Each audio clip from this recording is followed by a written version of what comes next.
I want you to take off your physics hat and put on a metaphysics hat. What I want to know is, I know that you believe that all we have access to, or perhaps all we should focus on, is the next hurdle. But what I was asking was something more along the lines of, you make some propositions, call it proposition X. And then I say, well, why do you believe that? You say reason A. And then I say, but why do you believe that? You say reason B. And then I say, but why do you believe that? You say reason C. And then I ask you again and you say reason A. Well, we would say that's circular, and we wouldn't like that.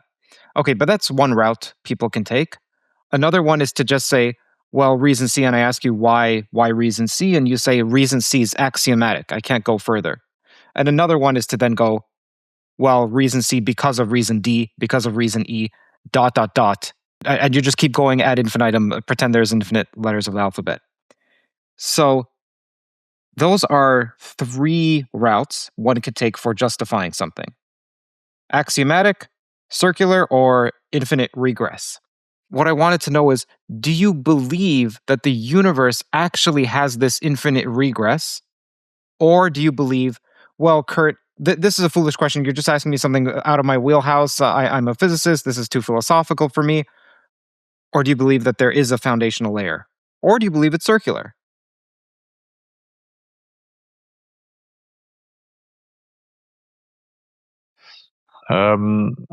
So you think as a logical way in which the universe works.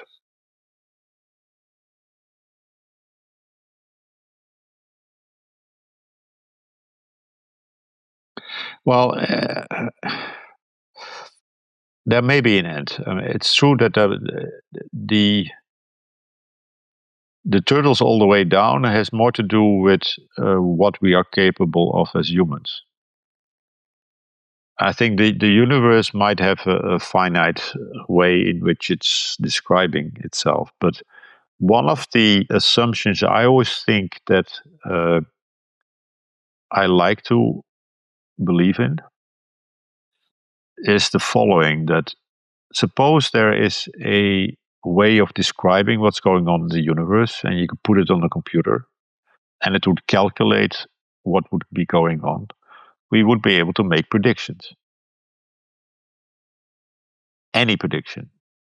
I think any system of that sort will fail. I think that the best computer to run the universe on, is the universe itself. So there's no more efficient way of summarizing what is going on in the universe than the universe itself.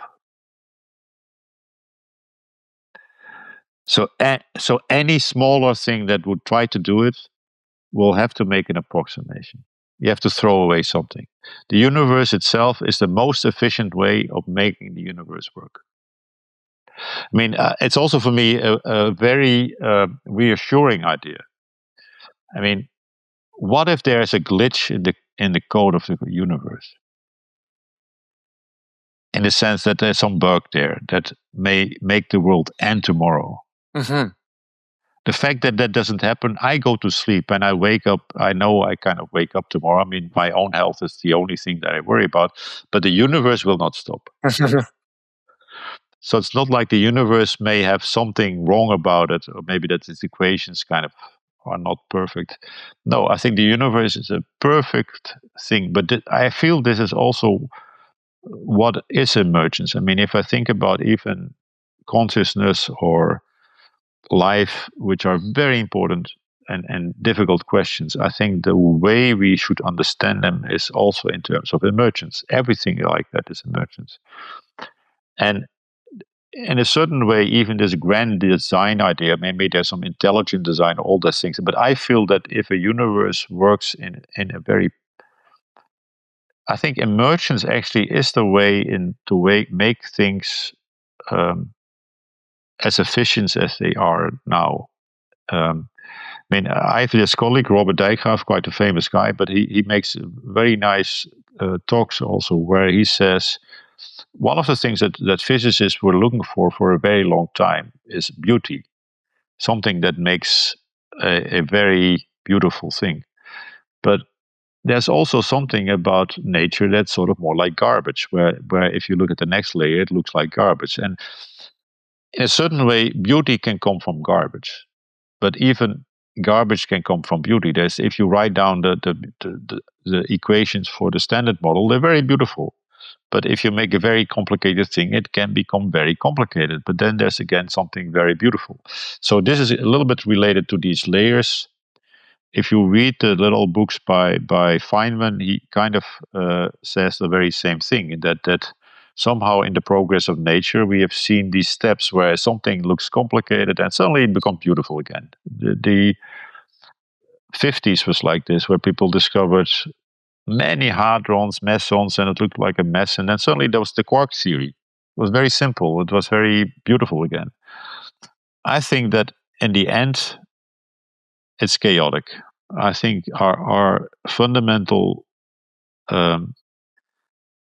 equations probably are chaotic, and that the beauty or the structure that we see are just arising from that chaotic description. Now, by the way, now one final comment. Maybe we didn't talk about this at all, because if you really ask me, I have my big goal, actually, and actually my big even frustration with our current laws of physics is that I'm not happy with the way we are describing the beginning of our universe. I do think that the things like inflation or even Big Bang and all that stuff is only approximation of what really happens. And I think this idea of chaos or even quantum chaos is something that we talked about complexity, but we didn't talk about quantum chaos, which I should have mentioned. Is also one of those very important concepts that if you ask me where does the world come from, probably my answer would be quantum chaos, really a chaotic microscopic theory.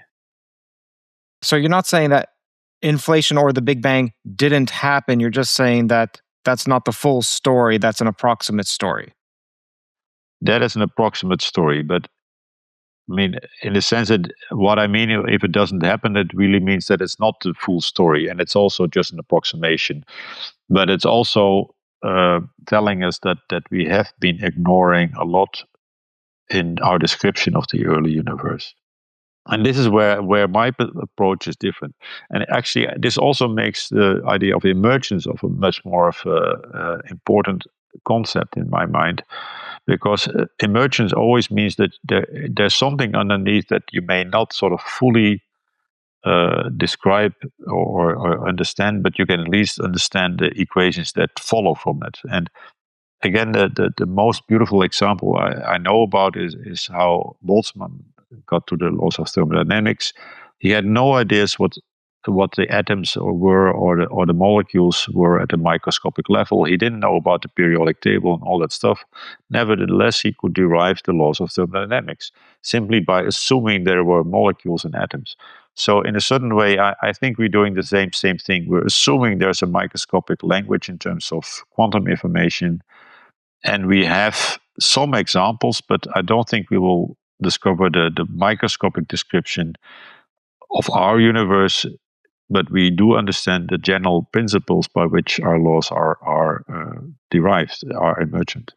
I find that's a beautiful thing to work on, and that's what makes me happy. And I will be doing that for the next whatever decades, I think. So I hope.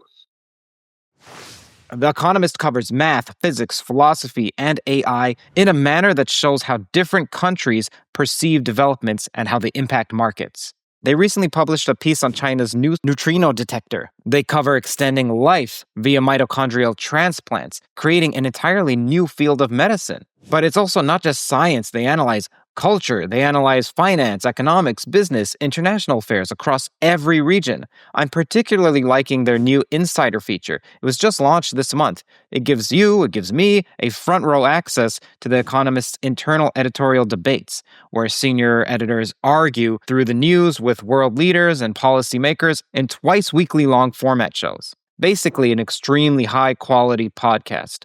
Something else you should know about is that if you go to their app, they not only have daily articles, but they also have long-form podcasts with their editors and writers. This is also available online. Whether it's scientific innovation or shifting global politics, The Economist provides comprehensive coverage beyond headlines.